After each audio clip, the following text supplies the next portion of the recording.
like a bit of the good old irresponsible financial decisions. Yeah. So, what is this? Well, first of all, it's a MacBook. It's kind of obvious, but this isn't just any MacBook. This is actually one of apparently the worst rated MacBooks. I don't know. I'll put something on screen to make that make sense. Just in for camera here, but essentially this is a 2016 MacBook Pro with touch bar, and this is fully spec'd out except for the hard drive, which kind of sucks because I kind of want to upgrade this, but I know that it's Apple and it's proprietary and it's a bunch of bullshit. So I'm stuck with this, which is fine. I'm more than happy with this. Yeah, the dents are kind of obvious right here, there. Kind of makes me wonder what it was hit with. But yeah, it's essentially your average MacBook from the time. The bottom has a bunch of panel lip screws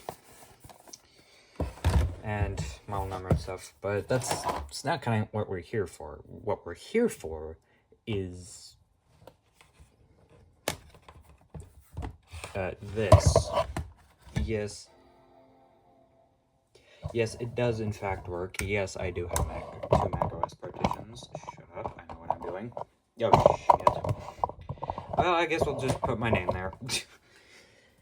Good one, me. Good one. I'll have to rename that. But yeah, touch bar. Another thing is the command key here. Of course, it doesn't want to come up when I need it to. But the command key on this is, well, yeah, the command key works. It's just the key comes off every once in a while, which is completely fine by me. Move the camera around here.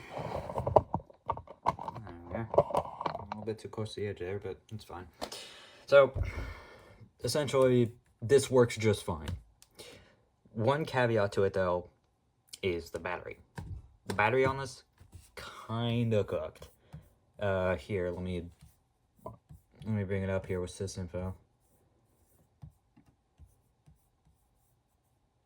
Yep, there it is.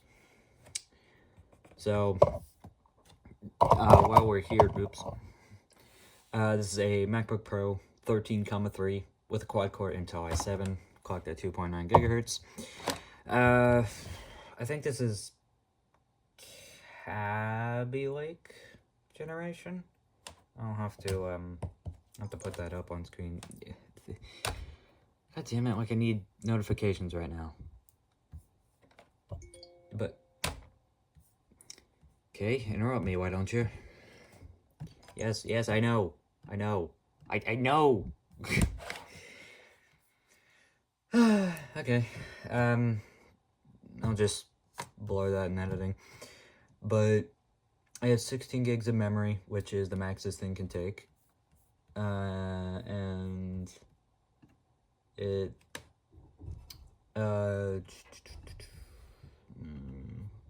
yeah, it has the built-in Intel HD Graphics 530, which is what the processor has. And then there's the Radeon Pro 460, which was an upgrade for this model as well.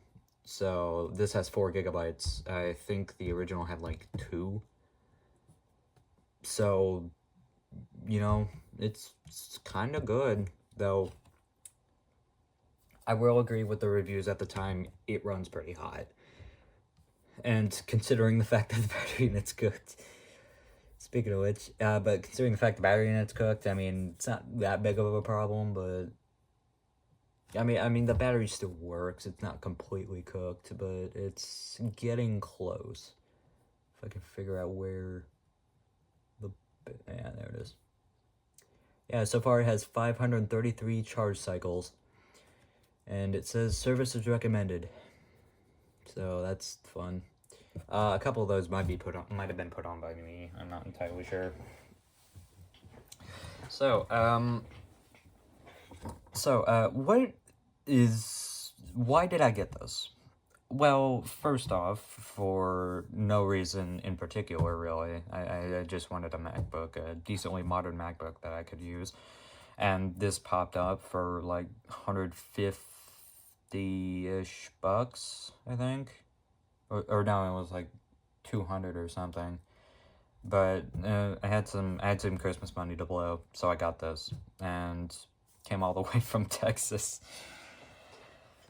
So you know what? I'm kind of glad it's here in my hands because, believe it or not, it's still well usable, even while running, macOS Monterey, which is the last official version this can run. I have another partition with another macOS version, which I'll show later, but not for now. So I don't have a lot on this. I have Spotify, some other stuff, VirtualBox. I have some compatible games and stuff for this too. It's not in the greatest condition, but it does overall work. Ignore the crap in the keyboards. I still have to get this. Ignore that. But yeah, it says service recommended and stuff. I've already kind of suited this out to my needs, and it's still fairly good. It's fairly well usable. Or at least this model is. I'm not entirely sure about the other ones. They're probably usable too. So, a big feature for this at the time was Touch Bar.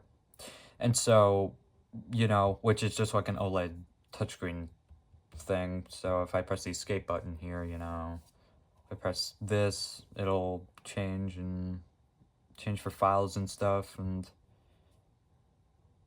this will essentially open the info folder for it, and you have two options whether to open it or not. This is to airdrop it to, or not airdrop it, but send it to somewhere like AirDrop. And these are just tags to use for stuff. And open this up, and this can brighten the keyboard, dim the keyboard, can open Action Center. Or that's not Action Center, is it? This opens up the app switcher, I think. What is this called? Launchpad. Yeah. And then this turns up the brightness, turns down the brightness, play, rewind, pause, sound off, turning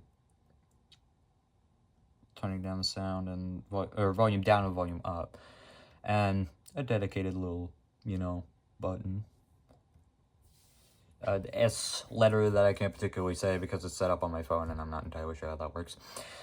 But yeah, on here you can, this section is pretty much just a little quick section you can use to, just put on my keyboard, to get to the sound and stuff manually, and it still has the little S button.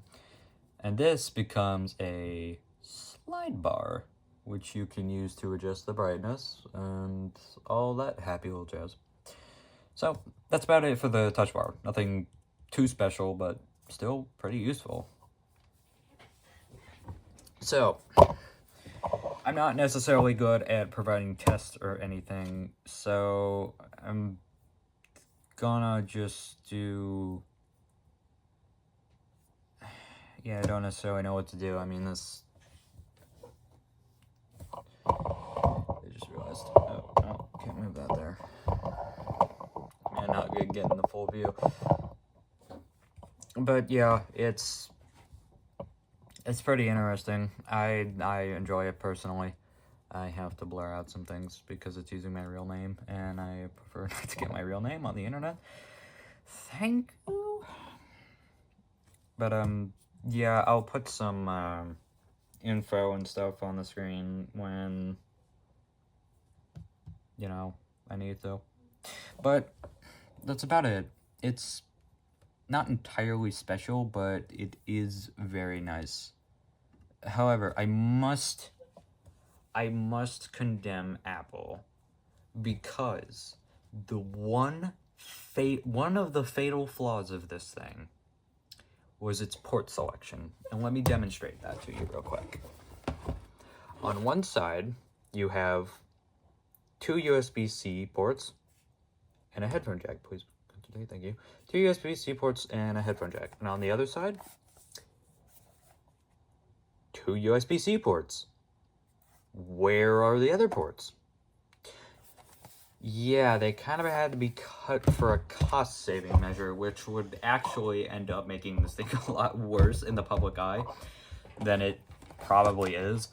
I mean, yeah, the butterfly keyboard's kind of shit, but I mean, what can you do, really? But yeah, I mean that's about it, you know? This thing is still pretty decent for what it does, and as long as you have a couple dongles, USB-C dongles lying around, you know, it's not entirely bad either. It's just like any other MacBook, really. So, yeah. So I hope you ended up enjoying this flavored little thing. He will be making a comeback on this channel when I eventually start uploading more. He will come back. This thing will come back, and I may make sure of it. I'm not entirely sure.